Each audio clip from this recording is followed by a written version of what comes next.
welcome back to another episode of Come Over for Dinner. I'm so excited you're joining me today. Today I have a very special guest. Her name is Leslie Wilson. She is wife to Evan Wilson. He is a pastor in town. They have run the Big House for around 43 years. It is I'm going to let her tell. It's an arts and crafts mansion that was built in 1911 by a man who was a flour miller in the area, and his name was Mark Miller. So he had a good name for his business. Yes. She has 4 grown children and 12 grandchildren, and from her years of hospitality through the Big House, she also has a cookbook that she's written. It's now in its 6th edition. Lots of her tried and true older recipes that she's used for years, but also a lot of new ones. So welcome, Leslie. Thank you. I'm so excited she's here. There are so many people that have gone through the Big House and experienced their hospitality. She has all the tips. I've heard lots of great things.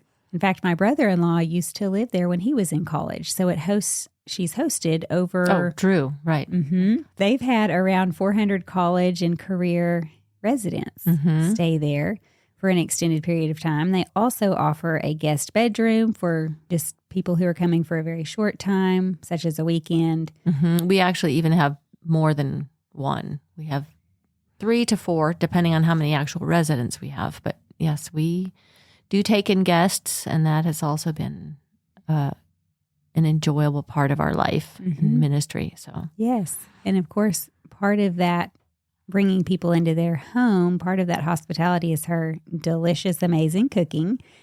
And they have discussions, debates in the library, drinks and cigars. There's just all kinds of fun things that go on in their house. Yeah, we do. So tell us a little bit about how you got that started. You mentioned the history of your home. Tell us a little bit about how the Big House concept came into being. Okay. Well, Evan and I got married in 1978, and the church that we were a part of at the time was very young and was looking to establish the leadership biblically. And Evan ended up becoming an elder, even though he was only 24. And so I found myself as a 21-year-old being an elder's wife and feeling like, wow, this is a heavy responsibility at 21. Yes. And I had this notion that I should be leading a Bible study or something. And so I started a Bible study for high school girls. But it really was not my thing. I don't think I knew enough. And I felt really insecure doing it and ended up in just being kind of a one-on-one thing with one girl, which was good and it was valuable. But I just remember thinking, I am not good at this, and talking to Evan and saying, kind of feeling bad for him that he had this wife who was, I had become a Christian in high school, so I didn't have a ton of knowledge under my belt regarding that.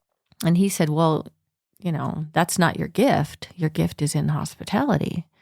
And he said, why don't we think about expanding the ministry we already have, because we were living in a little 2-bedroom house, and we were having people over all the time, at least 3 times a week. We had guests to dinner, and they would stay, and Evan would always initiate really interesting topics, and people would come with questions sometimes. So we were doing that ministry already on a very small, normal size scale. And he said, we should think about, trying to expand this into something bigger. So we would go on walks in the neighborhood, and we just actually lived right down the street, about 3-4 blocks from the current Big House. And one day walked by it, and we'd walked by it many times, and there was a for sale sign in the yard, and he said that house would be perfect. Now, Evan grew up in a Christian home where his parents lived in a great way by faith. They trusted God for their income. And so he was very used to just not doubting that the Lord could provide something as amazing as a 4-story mansion, 3 above ground, 1 and a basement. I, on the other hand, thought, you're crazy. How in the world are we going to afford this? Yeah, Evan was still in school, and I was working part-time, just kind of getting by.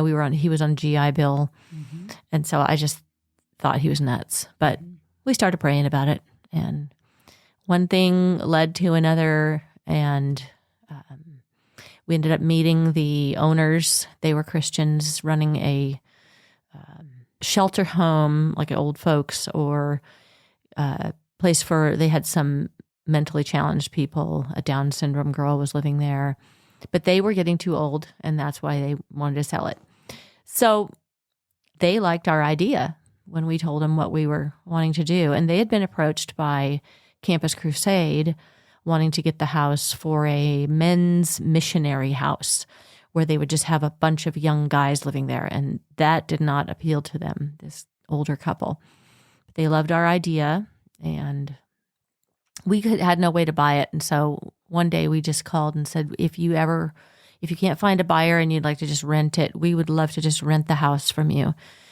And he said, well, think about it. And called us, I don't know, within a few days or something, and said, we'd like you to come up.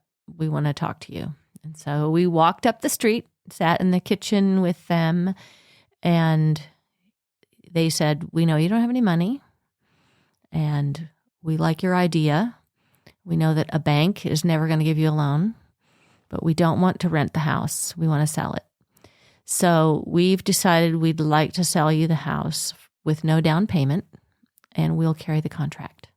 That's incredible. Yes. Yeah. It's just unheard of. And at the time, the house this is 1980. It was $180,000, no, $185,000 with through the realtor. And he said, Mr. Scramstead said, we have a few more weeks left on our contract with the realtor. He says, if somebody comes along and can buy the house, then we have to sell it. But if the contract runs out and we still haven't sold the house, we can drop the price $15,000 because then that would have been their commission. And so we just decided we're going to pray that it would hold on for us, and it did. And so it sounds ridiculous now, but we got the house for $170,000. Wow. Yeah. Which back then was a lot. large Yeah. amount. I mean, Most now we houses. think of it as though that's, wow, a great deal. But back then it would have been a large amount. Yeah, it was. Yeah. Back then, I think most houses were around $50,000. So that is such an incredible story of God's goodness and the fact that you could hold it loosely and say, okay, we're going to pray about it. If it's meant to be, if God really wants us to have this house, no one will come along, and no one did. Yep. And so now it's been able to be used for over 40 years as part of your ministry. Yep, it certainly has. So, and we moved in August of 1980. We had been married 2 years at that time because we got married in 1978 in August. So did you furnish the house at that time? we did. Were a lot of rooms empty? It was, people who moved in with us brought their own furniture. That's true. We brought the furniture we had, and we scrounged anywhere we could to get cheap furniture that didn't really go with the house, but we had to have something. And then over the years, we've gradually put in stuff that belongs. Right. It makes sense. It looks right. So the year you moved in, did you immediately start do you call it a boarding house? Yeah. Or? People moved right in with us. We couldn't have afforded 1 month of house payment without the rents. renters. Yep. And so we had 9 people who were all lined up to move in with us. Did you immediately start cooking for that crowd? I mean, was that right there on the plate? Like, okay, now I have to feed the boarders, or were they expected to? Yes, but feed when themselves? our initial organization of it was, we asked other people to cook some meals sometimes during the week. Because I was working part-time still, and Evan was still in school. And so we just said, well, I think I did 2 or 3 nights a week, and then we had other people taking the other 3 or 4. I don't even remember if we did all 7 days of providing a meal. Now we don't. Now I have my weekends free, and I usually take off one other day during the week now, just because I'm kind of ready to, quiet my life down a little bit. Yes. Well, and young adults can easily Yes. fend for themselves. They can get by. Create a small, simple meal or go out to eat or something. Eat leftovers. There's often many leftovers. So, but yeah. And the reason we ended up shifting to where I was doing all the cooking is my husband started being very dissatisfied with the meals that I didn't cook. He was spoiled. Yeah.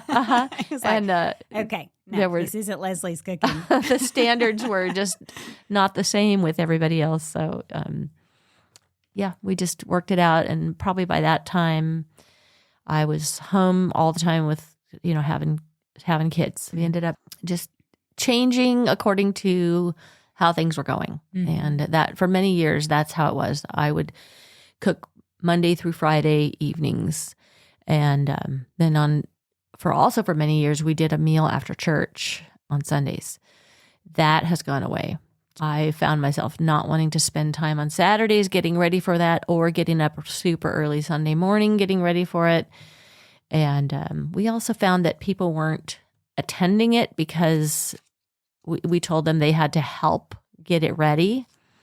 And it just wasn't valuable enough to them. So we'll occasionally do a brunch on Sunday and just say, hey, we're going to do it this Sunday if you want to join us. But it's more of a special event. It is, yeah. Well, it gives you a day of rest and then lets people on their weekends maybe plan things with friends or family that might be in town. Yeah. I failed to mention that, well, what was your part-time job? You mentioned having a part-time job. Were you a teacher at that time? I taught, but by the time we moved into the house, I was working at the Navy building on campus, which doesn't exist anymore because it burned down. But I was working 5 hours a day as a secretary. I was hired by the U of I. There was another secretary in the office who was a government employee. But my job was, they call it IH. It was a regular help. And it just was 9 months of the year. So I had my summers off. So and nice. Yeah, back then, while I was working there, I got a Selectric IBM typewriter, and that was like the beginnings of computer stuff. Oh man, I felt like it was so amazing because I could backspace and it would erase my mistake. Yes. I actually have used old-fashioned typewriters as well. And thinking back, wow, you really needed to not have any mistakes if you were using a typewriter because it was such a pain to correct. Yep, they were. Or to try to rethink your sentence. You really needed to know what you were going to say the first time. She was also a music teacher at her children's school, Logos, and was a singer herself in soul, funk, blues, jazz. Tell us a little bit about that. Okay, well, I started teaching at Logos when my youngest went into kindergarten. I think that would have been about 1996. I had been asked many times by Logos to teach choir. And my husband always would say, nope, you're not doing it until all the kids are in school, because he didn't want me, too involved outside of the home when I had little kids at home. So by the time the youngest was in kindergarten, they had another need for, they would scramble and get somebody to teach choir, but they asked me and I put it before my husband. He said, well, okay, even though our youngest was home in the afternoons when I was heading off to teach choir, but it was only 2 days a week. And I think it amounted to about 2.5 to 3 hours each time. So it worked out just fine. And I loved it. I did elementary and secondary. I had my own ideas about how to make kids want to sing, and it really worked. With the elementary, they all were required to be in choir, so I think it worked because I could see them enjoying it. But with the secondary, it was an elective, and the first semester that I taught, there were just maybe 15, 20 kids in the choir. But we did some performances at the school, and I think a lot of the other kids saw the kind of stuff we were doing. I was doing a lot of pop music and just making it really fun and attractive. And so I think the second semester and then the following year, my choir doubled and tripled. And we had just they had were hearing the reputation from the kids who were already in there. Like, this is the funnest class I have. Really, it was really a fun time, and I absolutely loved it. And I started taking them then to the jazz festival at University of Idaho, which was a yearly thing in February. And you had to prepare a certain number of songs, and you got adjudicated by people from other universities that would come and listen to the choirs, and then they would award you won or you didn't. And they had runner-up and winners. And the winners got to sing at the evening concerts for the jazz festival. They got to perform a number. So it was an honor that you were able to experience if you were the top place. Mm-hmm. Yep. And I'm guessing the community came to see this evening performance. Yeah, actually, I'm misstating it. There was an afternoon concert called the Winners Concert. That's what it was. And then the evening concerts were the professionals. Okay. The soloist winners from the competitions performed at the evening concerts. But as a Logos teacher, I never had a winning group. I did have, I think, 3 times runner-up choirs. One time it was the elementary, and I think 2 times my secondary choir was runner-up. So that felt exciting. That felt really good. Then I did a private choir after I finished teaching at Logos, and one year my private choir won, and they got to sing at the winners concert. So that was a real exciting. Yeah, real fun time. For my own singing, I just grew up in a family that was very musical because of my dad. He was very talented and taught us how to sing and harmonize. And so we did a lot of singing in the car. And then I was in a couple little tiny kids choirs. And then in school, I always was into the singing. And in high school, I was in a show choir that was a class. So it was just deeply in my soul to sing. And even as a real little kid, I can remember kind of doing soulful runs when I was by myself because I'd heard people sing like that, but I was a little embarrassed about it. I didn't want anyone to hear me, so I would only do it by myself.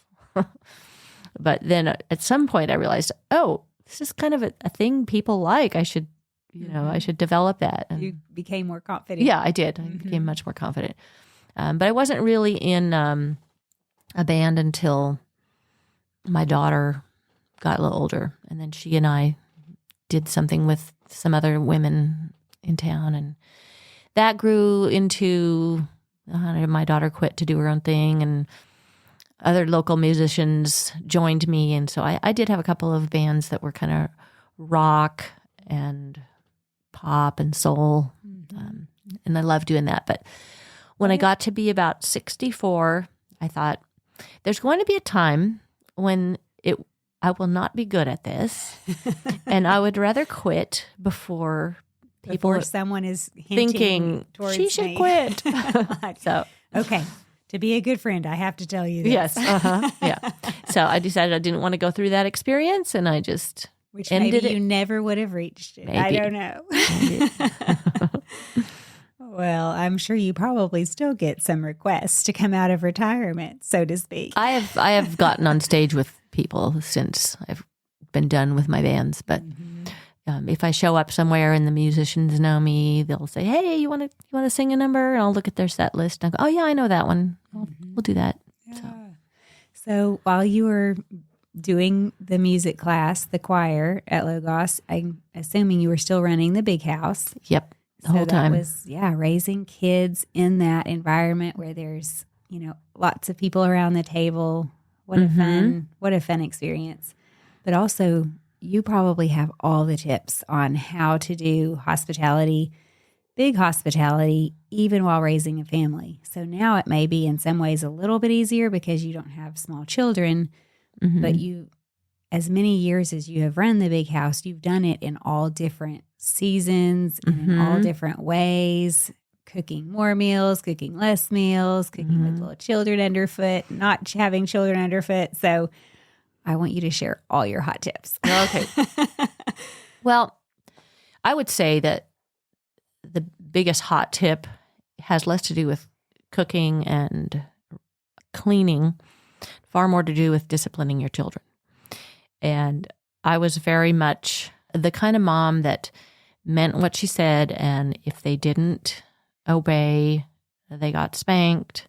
And I started very young, so that by the time they were, 3, 4 years old, they were very obedient children with, some times where they weren't. But for the most part, I could count on my kids doing what they were supposed to. They learned how to play and not need my attention to entertain them. They had friends over, and for the most part, you get that taken care of and you have your time, which I think is very important for young mothers to realize, that your time taking care of household things is very important. And if you don't train your children how to stay out of the way, then you're going to have chaos.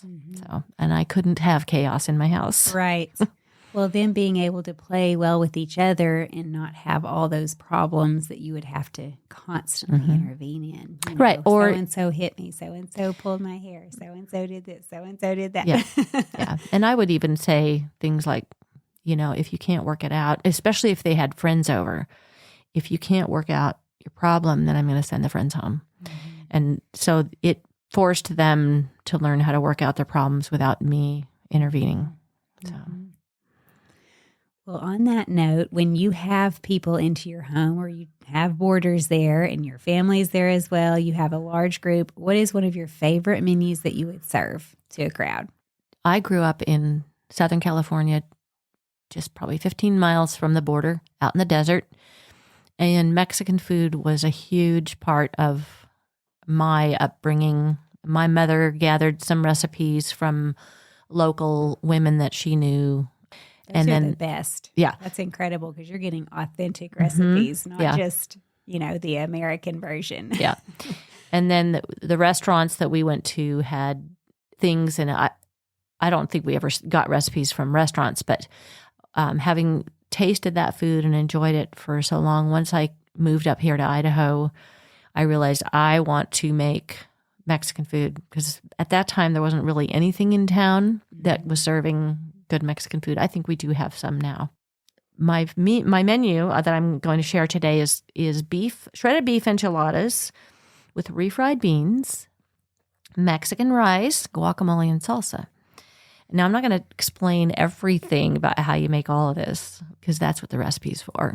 Right. I will post this on my website, comeoverfordinner.com. She has kindly provided me with the PDFs.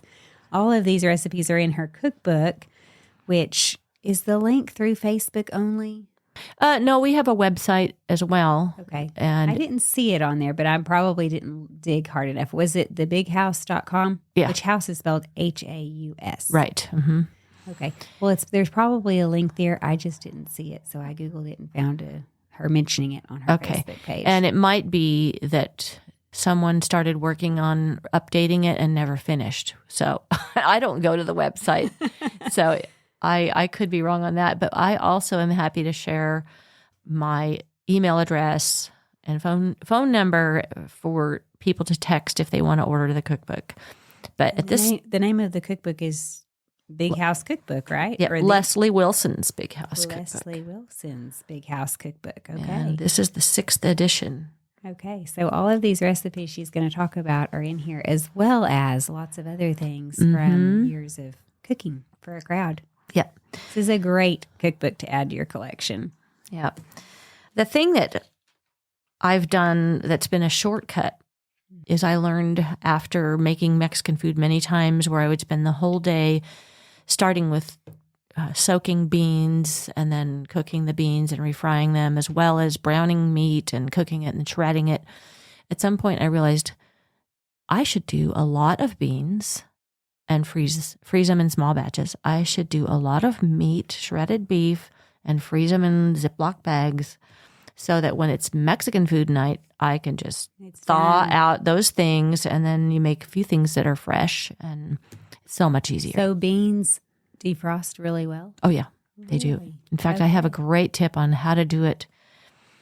I freeze mine in little plastic containers with lids, and rather than thaw it out in the container, I run hot water over the container and pop it out into the casserole that I plan on serving the beans in and let it thaw in there, and makes the washing of the container that I just used really quick and easy rather than trying to scrape thawed beans out.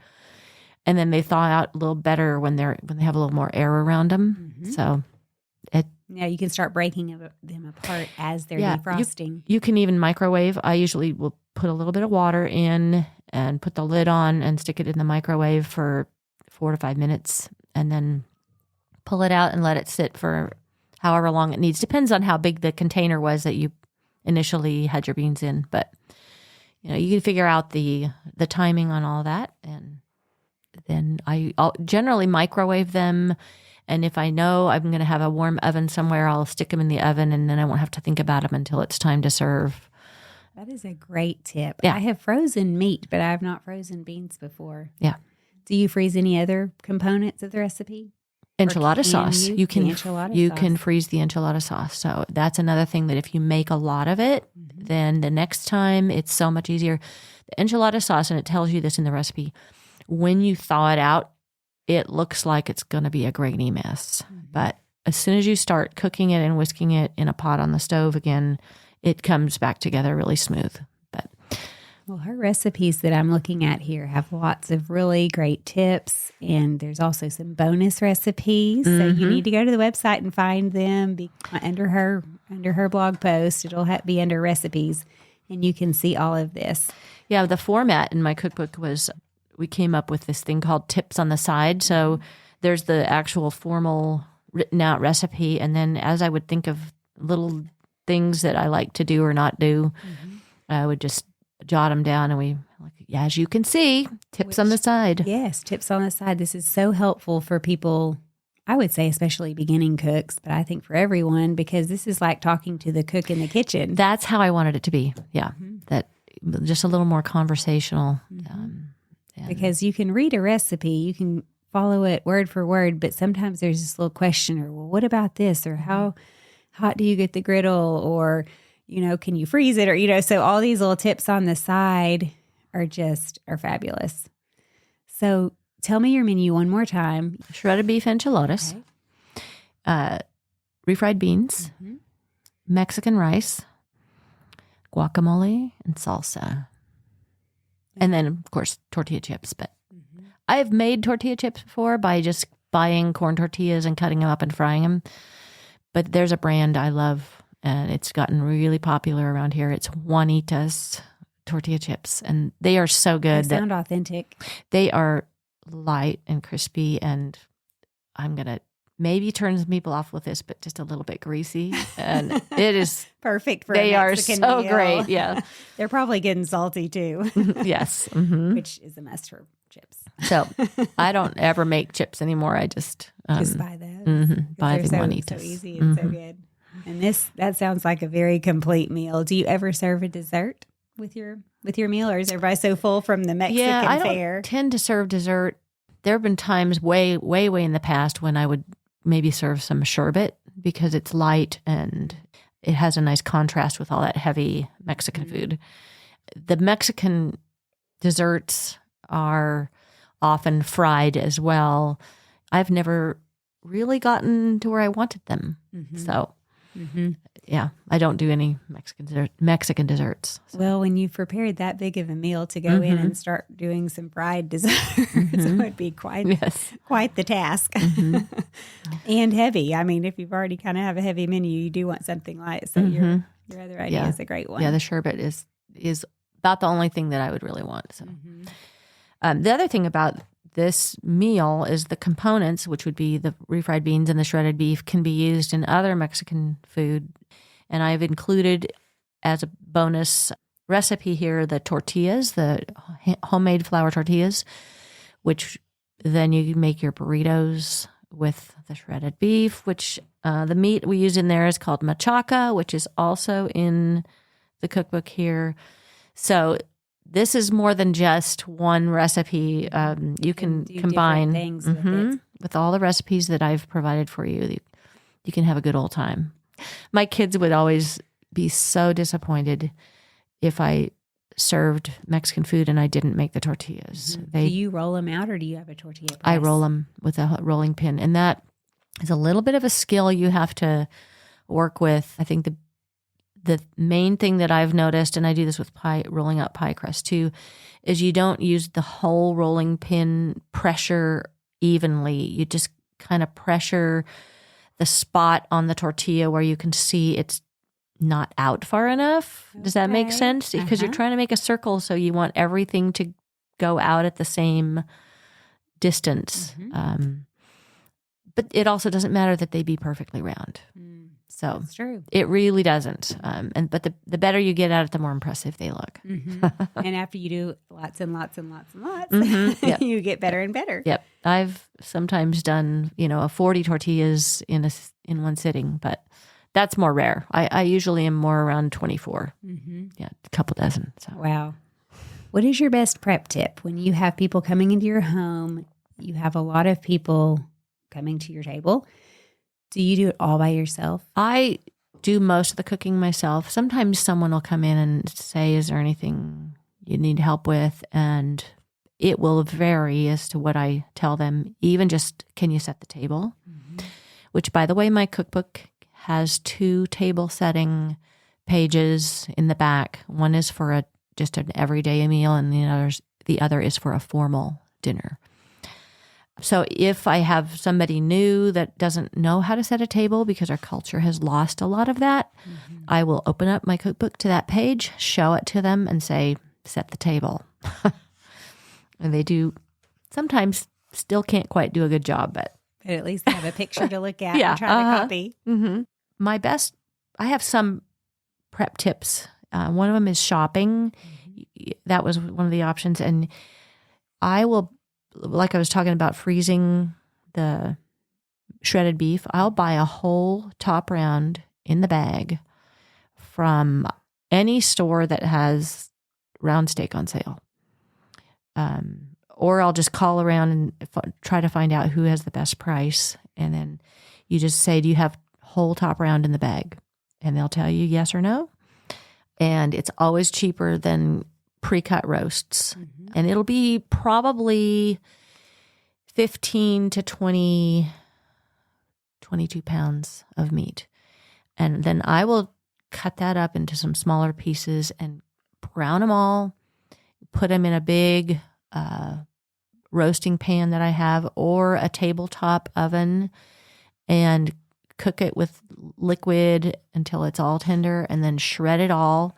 And it might take me an hour and a half to shred all the meat, but then I can put that in my Ziploc bags, add a little bit of that broth in there so that it stays nice and moist, freeze it. So the shopping tip is to buy the whole thing in the bag. And to do it one time. Do the work one time. And if you have amazing tip. If you have freezer space, it is a great way to do it. Another one that I've done is when I'm working in the kitchen, I like to keep wiping up every area as soon as I'm done with a thing. I cannot stand to have dirty counters all over my kitchen, because if I suddenly need to set something down on a counter, if it's dirty, then my thing is going to be dirty. If it's a pot or a pan or a bowl, whatever. So I keep a sink full of soapy dishwater. And anytime I'm done with using a counter space, I immediately clean it up. That's a great tip. And because if you don't, then your space is even if you have a big kitchen, your space becomes very limited because you can't take a pot out or something out of the oven and set it on top of shredded cheese and diced onion bits. Yep. Because it's going to stick all over the bottom, like you said, or, you don't want to throw clean hot pads on top of it to put your pan on. Exactly. It eliminates the space that you have. And it also is a handy place if you've gotten your hands a little bit dirty from doing something, rather than turning on the water, squirting soap on your hand, scrubbing, and then rinsing. You can just stick your hands in that dishwater, rub them around, and then rinse them off, and they're clean and ready to go. I just feel like I'm very speedy in the kitchen by keeping that soapy water ready. And if it starts to get cold and unusable, you just drain it out, just get another little bit going. I've had a couple of circumstances where I was in someone else's home and they didn't have the double sink.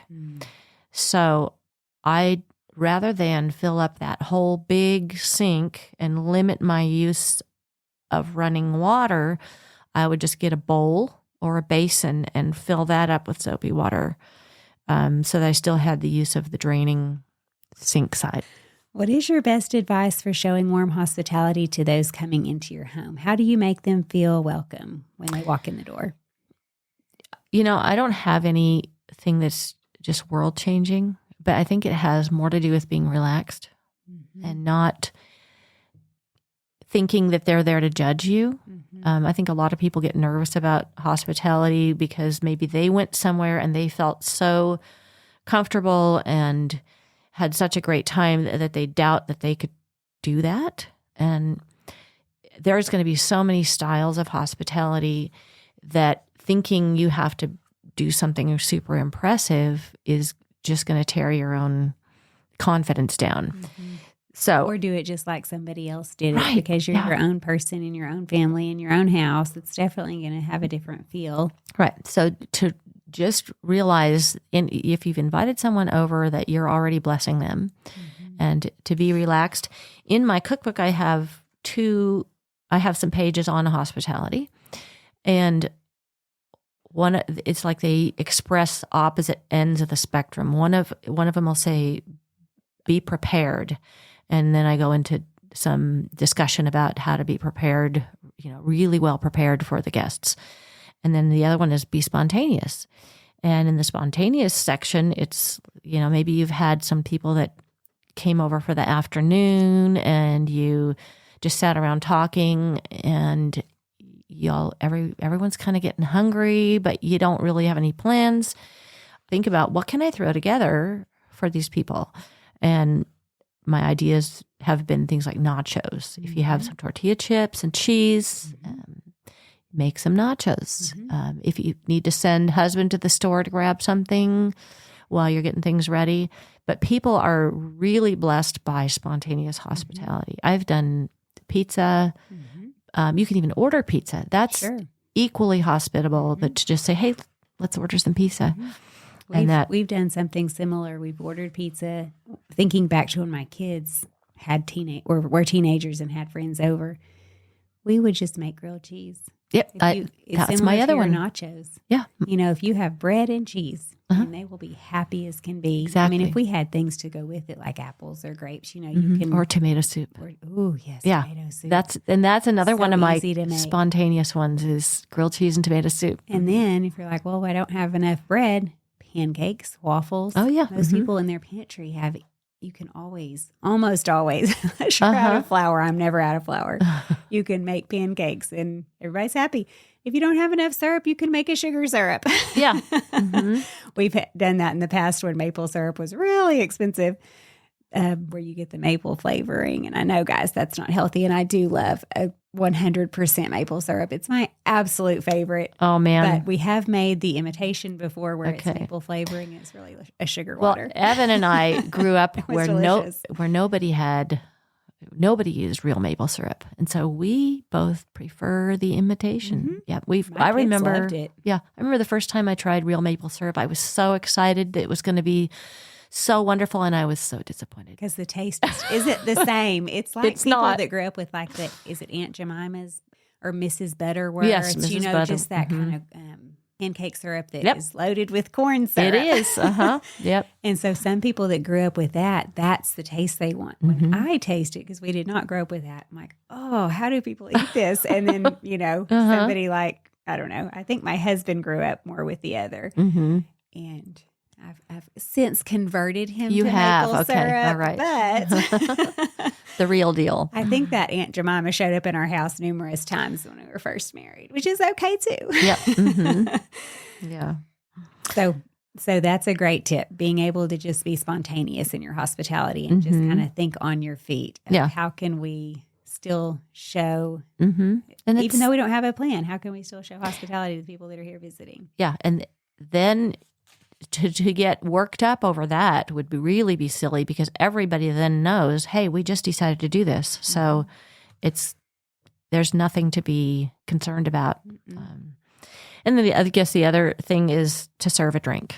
That's a very welcoming thing for people. And that's, I would say, much of our hospitality is just the drinks, because people come over whenever they want. We have an open door policy. Every evening is open to people coming over to sit around and talk and smoke.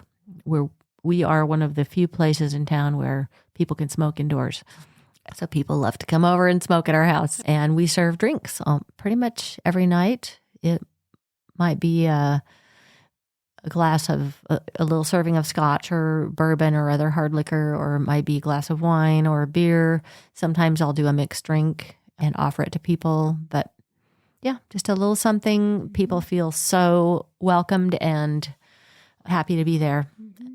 Then I also sometimes will put out a treat, whether it's a bowl of candy or cookies or Chex Mix, nuts, whatever. Just have that out, and just little napkins. Snacks. Yeah, just have little napkins there, and people see it and they'll just take it. I've also learned not to buy expensive scotch.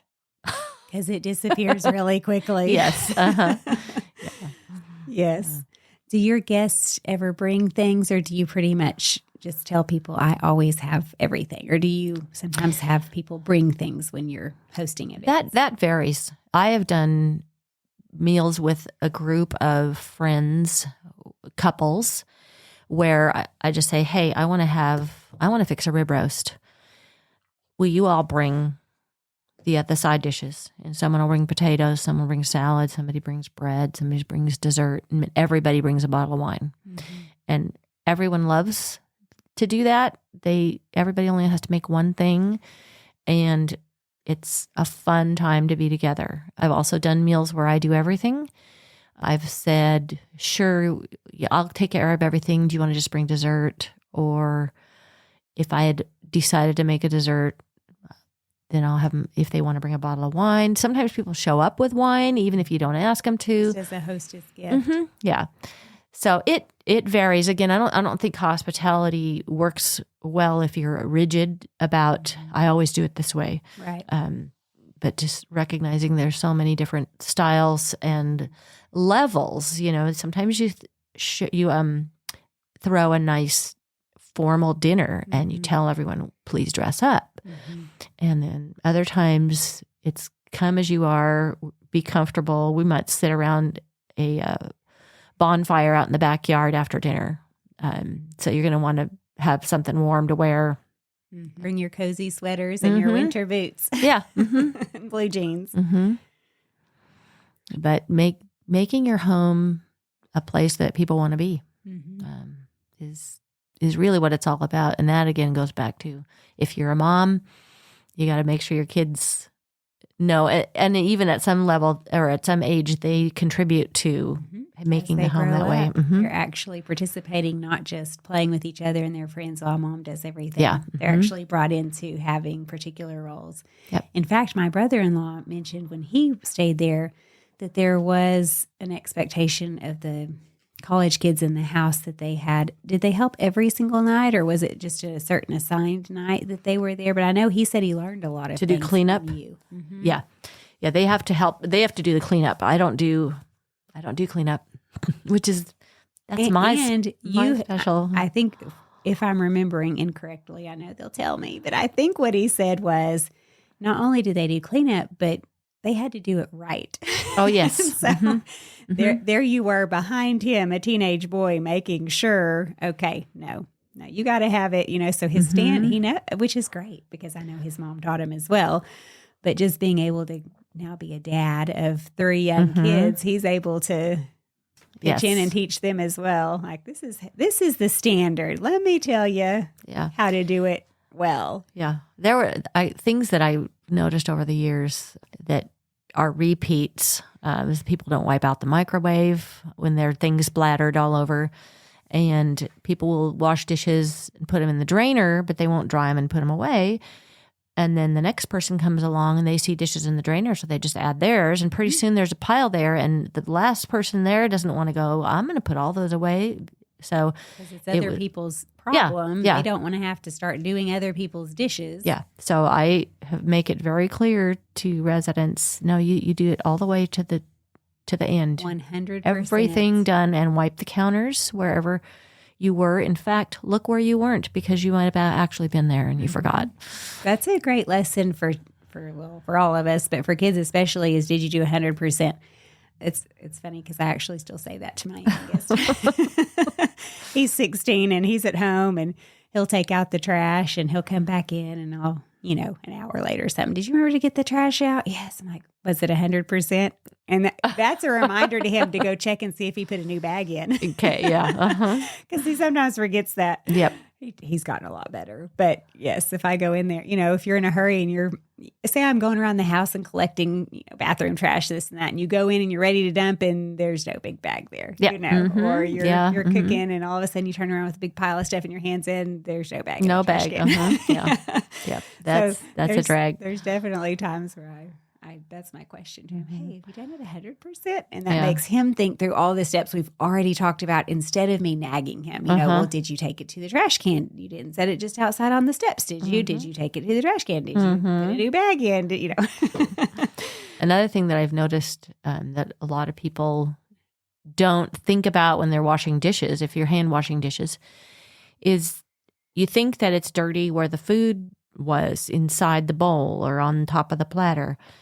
But you might need to consider how many hands passed that bowl around the table, and those hands may have not been very clean and sticky. Because I have picked up things in my cupboard sometimes where when I grab it, I can feel the greasy grit on the outside of the bowl or the platter, because whoever washed it didn't bother to wash the underside, because nobody taught them that gets dirty too. They just did what they thought. Yeah, it looked dirty. So I will have times when anything I find that was not properly done, I take it to the dining room and I set it there. And when we sit down to dinner, because if I don't have something there to remind me, I will forget totally. I get into my food, ready to eat, and so everyone starts to realize when there's a dish sitting by Leslie, a pot, whatever, that means they're going to get a lesson on dishwashing or whatever, and say, look, this is what I found in my cupboard. So the inside is clean, the outside is terrible. Yeah.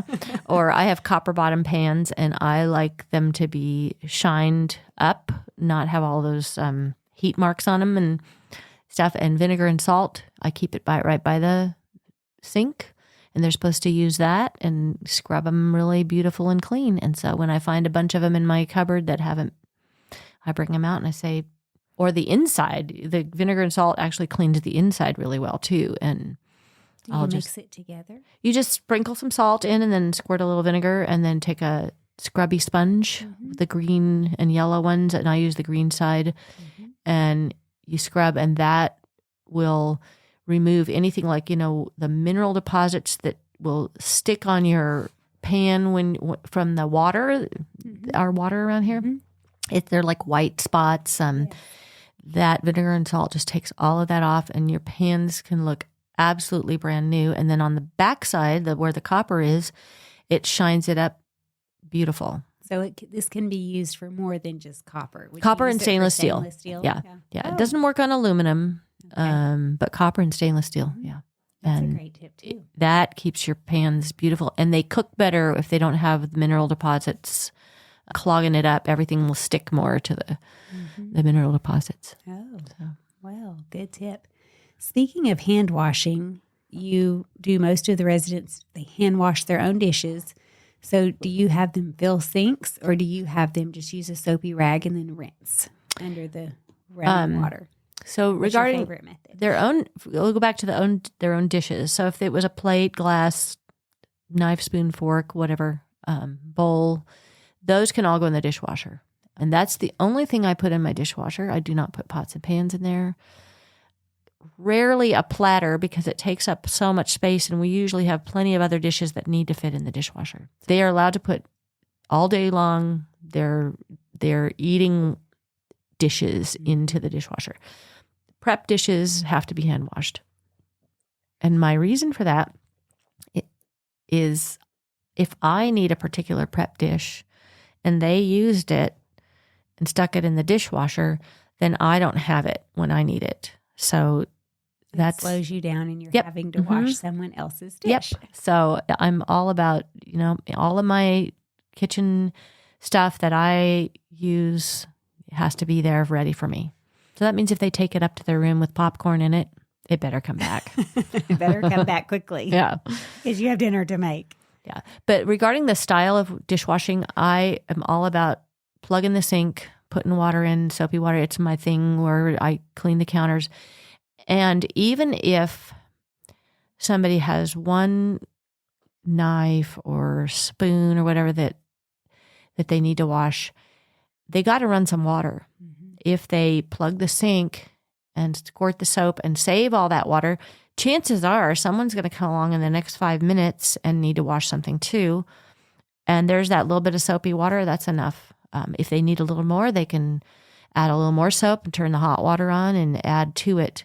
So I really like the sinkful method. And I'm guessing you tell them to scrub off their dish in the other side so that really they're taking a not clean plate, but a plate that's been rinsed well or all the food gotten off and then putting it into your soapy side. Yep. So that it's not a gross situation. Yes, exactly.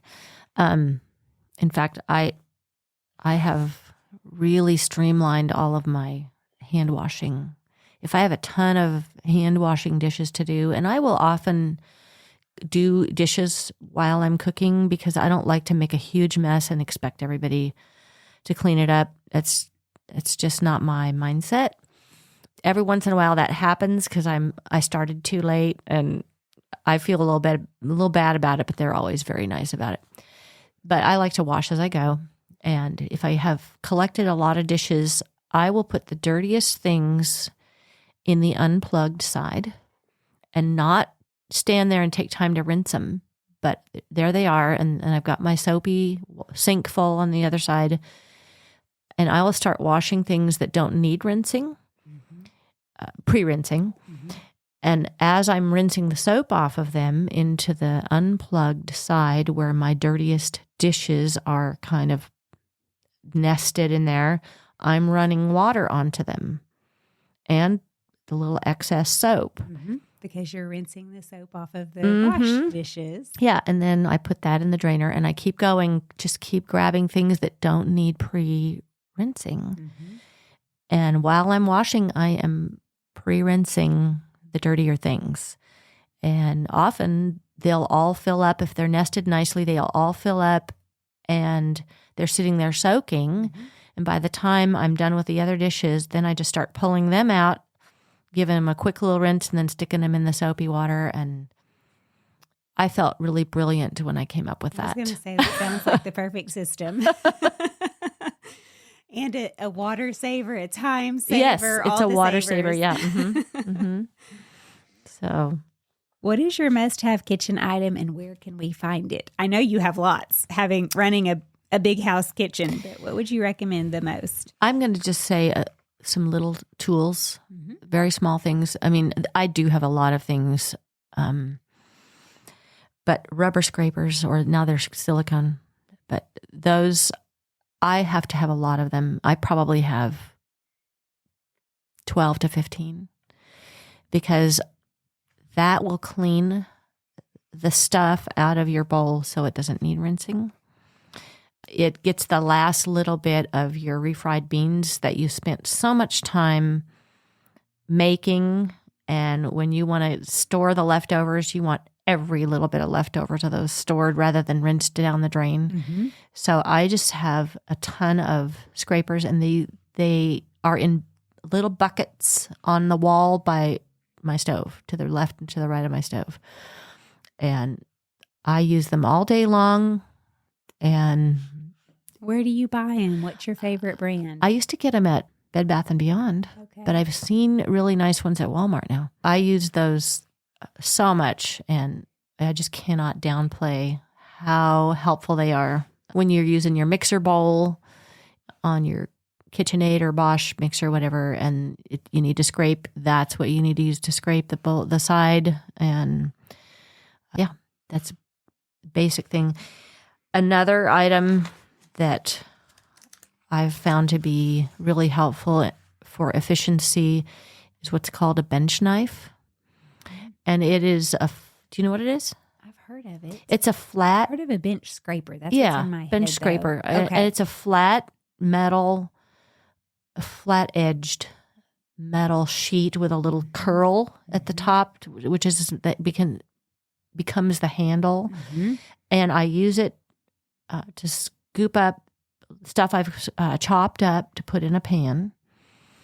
And then I use it to scrape dough or crumbs off of my counter before I wipe. Mm-hmm. And that is so much faster than getting all that stuff, crumbs and stuff, into your rag and then having to rinse your rag out. It takes so much longer to rinse the rag out than to scrape all that stuff away first. And then you just have a tiny bit of stuff to wipe up. It saves so much time. And those are not expensive. No, very cheap.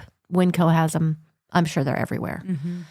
And before I knew it was called a bench knife, I had a big, and I still have this one. It's a Tupperware version. It's larger and it's made of plastic. I didn't know what it was called. But I just called it my scooper scraper. Mm-hmm. Scooper scraper works. Yeah. Do you like the plastic better or do you like the metal better? I like the plastic when I'm doing large amounts of stuff to transfer to a pan because it's bigger. It just holds a your lot. ingredients. Yeah. But the metal one is probably a little better for scraping. Mm-hmm. I use mine for scraping after doing any dough. Yeah. Like you mentioned Pie biscuit dough. Yeah, pie anything. dough, Mm-hmm. and really scones. You just scrape and get all that extra goo off, and it's easy to wipe down after that. Then the other thing is a cast iron skillet. And that I use for making tortillas, my flour tortillas. It just does a great job of getting them hot and slightly browned without drying them out. And they make them square, they make them round. Either works, but the round ones are kind of nice to use as pizza pans too. That's a good idea. Yeah, I don't know that I've done that before. I use my 2 round ones for pizza pans because then I also do pizza on pizza stones. Mm-hmm. And I have 4 pizza stones and 2 round cast iron pans, so I can do actually 2 cast iron griddles, and then I have more cast iron pans. I can do a lot of pizzas at once. Well, and the cast iron gets so hot Mm-hmm. that you can get a crisp crust. Mm-hmm. And Yep. that's what cast iron is. And really that's what good the pizza for. stone does too. Just as a side note, I mean, you said you were from California, so that's kind of Southern. Do you tell me, what do you cook your cornbread in? I don't Do you cook do it my in a cast corn. iron? No, I don't. But the first time I saw that, it really puzzled me. I thought, why would somebody do that? Because I never grew up with that. Crunchy crust. Yeah. Do you get it hot first in the oven? Okay. Yeah. So you heat your cast iron skillet with the oil in the oven. You preheat it Okay. while you're mixing up your batter, your cornbread batter, Mm-hmm. your flour, your baking powder, salt, whatever you're using. It's in the South, it's not sweet. You do a little bit of sugar, Mm-hmm. like a teaspoon or 2, or maybe a tablespoon, but it's not a half a cup, Okay. a quarter cup. It's not sugary cornbread. Mhm. And so you mix up your batter, and there's an egg, milk, or buttermilk, whatever you're using. And then you take your hot cast iron skillet out of the oven and pour that hot oil into your batter, and it'll sizzle just a bit. You mix it in and then pour it into your hot skillet and put it straight into It's the still oven. a little bit oily. Mhm. So it gives it, you're adding your oil, but it's bringing your whole batter to, I guess, a warmer temperature. And as soon as you put it in the cast iron skillet, that crispiness starts. No one has ever explained this to me. It's delicious. Okay. It's, I mean, well, I everybody think- has their own perspective, but it's the best cornbread you're going to. Okay. I think you owe me a recipe then. Okay. I do have a- Southern cornbread. I have a recipe. Okay. I do have a cornbread recipe in my cookbook And too. I'm sure it's delicious too. Is yours more of the thick, high cornbread that? No, it's about, what's that, 3 inches? Mhm. Yeah. It's normal cake size. Mhm. And is it a little bit sweeter? A little bit. Yeah. And I like that too. Mm-hmm. That's with butter on that. Oh, it's so good. Yeah. But I like mine with butter and honey too. Yeah, I mean, I think either versions, but they are different. One's a little more cakey and one is more, well, it's just not cake. It's cornbread. Okay. But I like with buttermilk. The buttermilk makes it, I don't know, fluffier. I think so. I think my favorite is years ago in the grocery store, you could buy, I think it was called Lamb's. Oh, I don't know that It brand. was a coarse grind cornmeal instead of the finer cornmeal.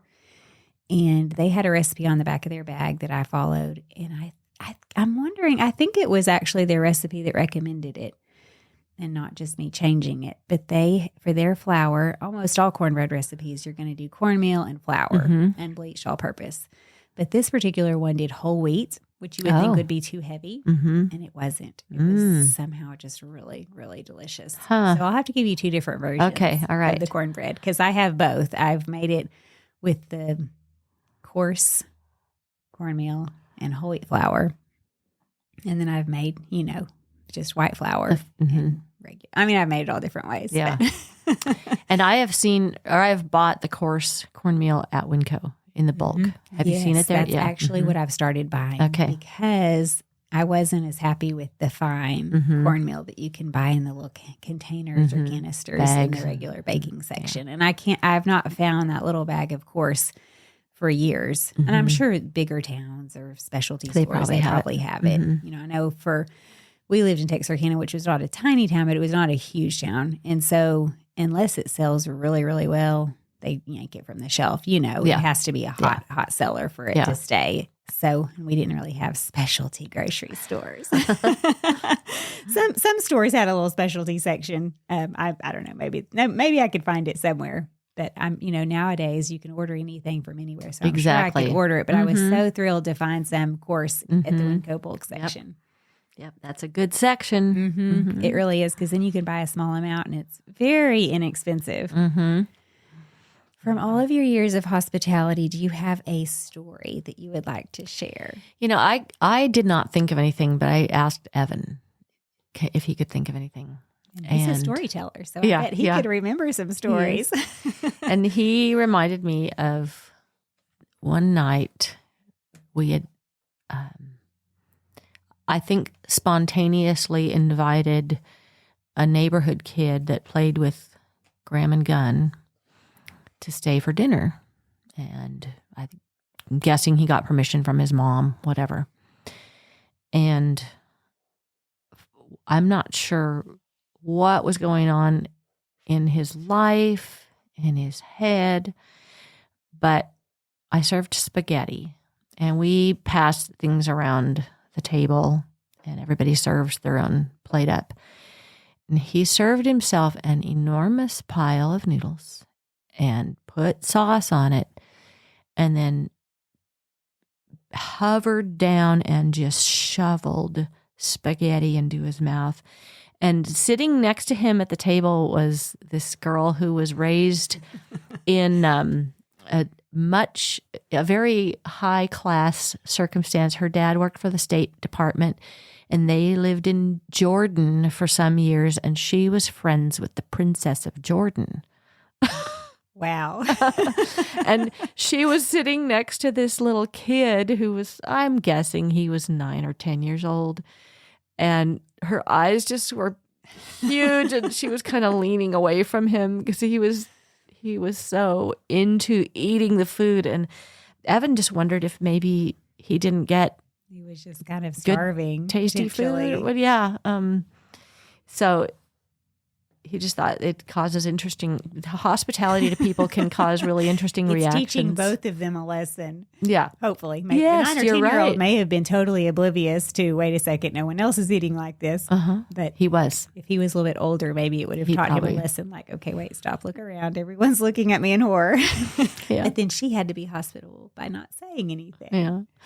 And Evan also reminded me that in terms of people's reaction to hospitality, there was one gal who lived with us or maybe we just invited over, but she cried at dinner because she had never sat down to dinner at a table. Wow. And so that it's sort of a lost, I mean, our culture has really lost a lot of home family practice. That it was such a amazing thing to her that somebody would fix a dinner, lay it out on a table, everybody come sit down and eat together. And want to sit there and talk with her and be interested in her. Yeah. And So you never know what you're ministering to when you invite people over. yeah, a lot of times you just assume people's families are like your family. I've done that in the past where I just assume, they have kids like I have kids, and then you hear everybody's getting a plate and going and sitting in front of the TV in their own bedroom. It's like, what? Yeah. Why would you do that? Well, thank you so much for taking time out of your day to come and share all of your hot tips with us and these recipes. I'm so excited to try them and to post them for our listeners. Well, you're very welcome. I'm honored to have been asked. So, well, and definitely check out her cookbook. I will post a link on where we can find it. Okay. Because my next purchase is her cookbook today. I'm going to ask her what her Cash App is. Lucky for you, I brought you one to give to you. No, I'm buying it from her. Okay, we're fixing to have a fight on air. So until next time, bye for now. Bye-bye. No, I totally am Cash Apping you $30.